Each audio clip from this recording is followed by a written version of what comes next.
bağlayıcıdır. İylənin harda qoşma, harda bağlayıcı olmasını bilmək üçün. Və qoyanda yerinə baxıb görə bilirsə ki, və ilə əvəz edə bilirsə, deməli burada bağlayıcıdır. Və ilə əvəz edə bilmirsə, burada qoşmadır. Məsəl üçün deyirəm ki, ana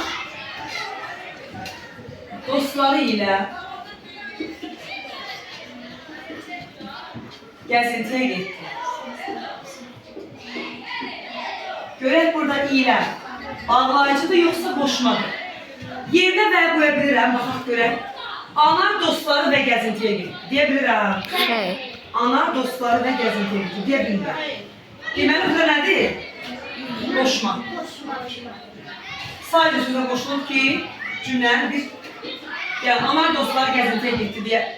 Ana dostları deyə bilirəm, ana vergül dostları gəzintiyə getdi.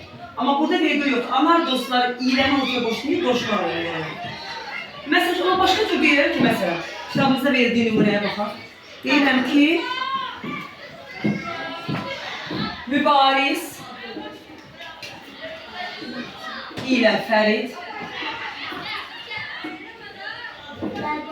Mərd və Cəsur oğlanlardır, məsəl üçün də. Oğlanlardır.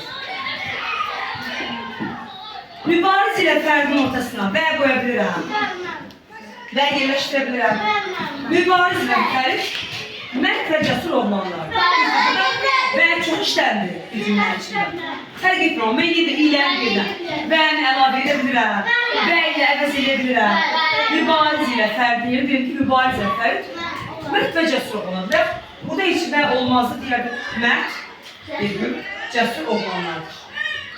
Amma burada indi cümləmizdə bərdə var deyə bunu rahatlıqla deyə bilirik.